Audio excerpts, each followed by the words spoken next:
Pregnancy ടൈമിൽ 5-ാം മാസത്തിൽ ചെയ്യുന്ന അനോമലി സ്കാനിംഗ് എന്ന് പറയുന്നത് കുഞ്ഞുങ്ങളുടെ ഓരോ അവയവങ്ങളും ഡീറ്റെയിൽ ആയിട്ട് നോക്കുന്ന സ്കാനിംഗ് ആണ്. അതുകൊണ്ട് തന്നെ ഈ ഒരു സ്കാനിംഗ് നിങ്ങൾക്ക് ഏകദേശം ഒരു 10 മിനിറ്റിന്റെ ഒക്കെ ഉള്ളിൽ ചെയ്ത് തീർന്നിട്ടുണ്ട് എന്നുണ്ടെങ്കിൽ സോണോഗ്രാഫർ ശരിയായ രീതിയിൽ സ്കാനിംഗ് ചെയ്യാത്തത് കൊണ്ടാണോ എന്നുള്ള ആ ഒരു ടെൻഷൻ പലപ്പോഴും പലരിലും കാണാറുണ്ട്. കാരണം മറ്റു ചിലർക്ക് 30 മിനിറ്റും അതിൽ കൂടുതൽ സമയവും അനോമലി സ്കാനിംഗ് ചെയ്യാൻ എടുക്കാറുണ്ട്. അപ്പോൾ എന്തുകൊണ്ടാണ് ചിലർക്ക് കുറഞ്ഞ സമയത്തിനുള്ളിൽ തന്നെ അനോമലി സ്കാനിംഗ് ചെയ്ത് തീർക്കുന്നത്, അല്ലെങ്കിൽ മറ്റു ചിലർക്ക് ഒരുപാട് സമയം അനോമലി സ്കാനിംഗ് ചെയ്യാൻ എടുക്കുന്നത് എന്നതിനെ കുറിച്ച് നമുക്കൊന്ന് നോക്കാം. ഞാൻ ഡോക്ടർ റിസ. എന്റെ ചാനൽ ആദ്യമായിട്ട് കാണുന്നവരാണെങ്കിൽ സബ്സ്ക്രൈബ് ചെയ്യാൻ മറക്കരുത്. അപ്പോൾ നമുക്ക് വീഡിയോയിലേക്ക് കടക്കാം. ഗർഭിണികൾ നിർബന്ധമായിട്ടും പ്രഗ്നൻസി ടൈമിൽ ചെയ്യേണ്ട ഏറ്റവും പ്രധാനപ്പെട്ട സ്കാനിങ്ങിൽ ഒന്നാണ് അനോമലി സ്കാനിംഗ്. അതായത് ഈ ഒരു സ്കാനിങ്ങിൽ കുഞ്ഞിന് എന്തെങ്കിലും തരത്തിലുള്ള ജനിതക വൈകല്യങ്ങളുണ്ടോ എന്നൊക്കെ ഉള്ളത് അറിയാൻ സാധിക്കുന്നതാണ് ഈ ഒരു സ്കാനിങ്ങിലൂടെ. ഈ ഒരു സ്കാനിംഗ് ചെയ്യേണ്ടത് 18 ആഴ്ചയുടെയും 20 ആഴ്ചയുടെയും ഉള്ളിലായിട്ടാണ് ചെയ്യുന്നത്. ഈ ഒരു സ്കാനിങ്ങിൽ എന്തൊക്കെ കാര്യങ്ങളാണ് ഡീറ്റെയിൽ ആയിട്ട് സോണോഗ്രാഫർ നോക്കുന്നത് എന്നതിനെ കുറിച്ചൊക്കെയുള്ള ഡീറ്റെയിൽ ആയിട്ടുള്ള വീഡിയോ മുൻപ് ചെയ്തിട്ടുണ്ട്.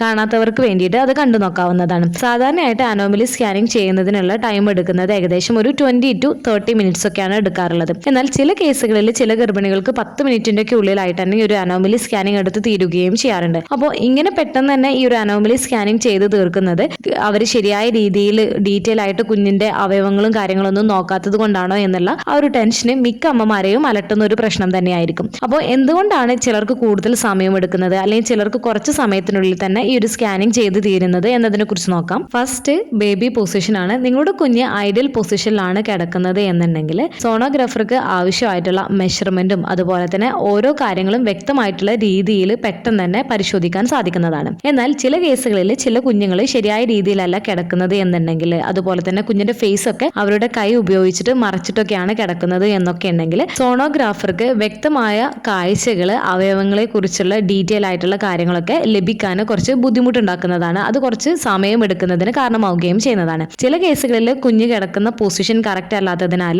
ശരിയായ വിവരം ലഭിക്കുന്നതിൽ ബുദ്ധിമുട്ടുണ്ടാക്കുന്ന സമയത്ത് സോണോഗ്രാഫർ കുറച്ച് സമയം എണീറ്റ് നടക്കാനോ അല്ലെങ്കിൽ വെള്ളമൊക്കെ കുടിച്ചിട്ട് വരാനൊക്കെ പറയുകയും പിന്നീട് സ്കാനിംഗ് റിപ്പീറ്റ് ചെയ്യുകയും ചെയ്യാറുണ്ട്. സെക്കൻഡ്, സോണോഗ്രാഫറുടെ എക്സ്പീരിയൻസ് ആണ്. കൂടുതൽ എക്സ്പീരിയൻസ് ആയിട്ടുള്ള ഒരു സോണോഗ്രാഫർ ആണ് ചെയ്യുന്നത് എന്നുണ്ടെങ്കിൽ കുറഞ്ഞ സമയത്തിനുള്ളിൽ തന്നെ അവർക്ക് ആവശ്യമായിട്ടുള്ള കാര്യങ്ങളൊക്കെ അവർ പെട്ടെന്ന് തന്നെ റെക്കോർഡ് ചെയ്യുകയും ചെയ്യുന്നതാണ്. എന്നാൽ കൂടുതൽ എക്സ്പീരിയൻസ് ഒന്നും ഇല്ലാത്ത സോണോഗ്രാഫർ ഒക്കെ ആണ് എന്നുണ്ടെങ്കിൽ അവർ എല്ലാ വിശദാംശങ്ങളും ക്യാപ്ചർ ചെയ്യുന്നു എന്ന് ഉറപ്പാക്കാൻ ചിലപ്പോൾ അധിക സമയം എടുക്കുകയും ചെയ്തേക്കാം. തേർഡ്, കേസിന്റെ സങ്കീർണതയാണ്. നിങ്ങൾക്ക് പ്രഗ്നൻസി പീരീഡിൽ കാര്യമായിട്ടുള്ള കോംപ്ലിക്കേഷൻസും ബുദ്ധിമുട്ടൊന്നും ഇല്ല എന്നുണ്ടെങ്കിൽ സ്കാനിങ് വേഗത്തിൽ പൂർത്തിയാക്കിയേക്കാം. എന്നാൽ നിങ്ങൾക്ക് പ്രഗ്നൻസി പീരീഡിൽ ഹൈ റിസ്ക് പ്രഗ്നൻസി ആണെങ്കിൽ മുന്നത്തെ പ്രഗ്നൻസിയിൽ നിങ്ങളുടെ കുഞ്ഞിന് എന്തെങ്കിലും ജനിതക വൈകല്യങ്ങളൊക്കെ കണ്ടെത്തിയിട്ടുണ്ട് എന്നുണ്ടെങ്കിൽ, അതുപോലെ തന്നെ മറ്റെന്തെങ്കിലും പ്രശ്നങ്ങൾ സ്കാനിങ് ചെയ്യുന്ന സമയത്ത് ആശങ്കകളോ അല്ലെങ്കിൽ അപാകതകളോ കുറിച്ചോ കണ്ടെത്തിയാൽ വിശദമായിട്ടുള്ള പരിശോധനയ്ക്ക് ചിലപ്പോൾ കൂടുതൽ സമയം ആവശ്യമായി വന്നേക്കാം. അപ്പോൾ ഇങ്ങനെയുള്ള കേസുകളിൽ കുറച്ച് സമയം ഈ ഒരു സ്കാനിങ് നീണ്ടുപോകുന്നതിന് കാരണമാവുകയും ചെയ്യുന്നതാണ്. ഫോർത്ത്,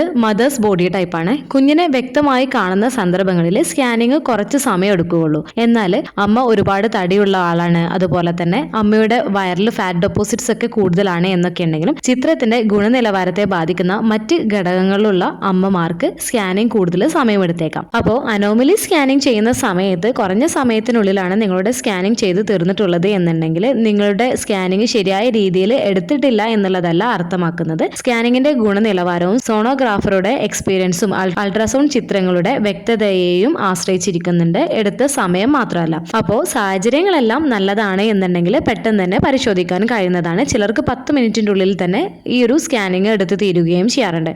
ചിലർക്ക് 45 മിനിറ്റ് വരെയൊക്കെ ഈ ഒരു സ്കാനിങ് നീണ്ടുപോവുകയും ചെയ്തേക്കാം. നിങ്ങൾക്ക് സ്കാനിങ് ചെയ്തതിനെ കുറിച്ച് എന്തെങ്കിലും ആശങ്കയൊക്കെ ഉണ്ട് എന്നുണ്ടെങ്കിൽ എല്ലാം നന്നായി പരിശോധിച്ചിട്ടുണ്ടോ എന്നുള്ളത് നിങ്ങൾ സോണോഗ്രാഫറോട് ചോദിക്കുക. അതുപോലെ തന്നെ നല്ല സ്കാനിങ് സെന്റർ സ്കാനിങ് ചെയ്യുന്നതിന് വേണ്ടിയിട്ട് സെലക്ട് ചെയ്യുന്നതിന് വേണ്ടിയിട്ട് ശ്രദ്ധിക്കാം. അപ്പോൾ ഈ ഒരു വീഡിയോ നിങ്ങൾക്ക് യൂസ്ഫുൾ ആയിട്ട് തോന്നിയിട്ടുണ്ടെങ്കിൽ മറ്റുള്ളവർക്കും കൂടെ ഷെയർ ചെയ്ത് കൊടുക്കുക. എന്തെങ്കിലും ഡൗട്ടുകൾ ഉണ്ടെങ്കിൽ കമന്റ് ആയിട്ട് ചോദിക്കാവുന്നതാണ്. അടുത്തൊരു വീഡിയോയിൽ കാണുന്നത് വരെ ബൈ.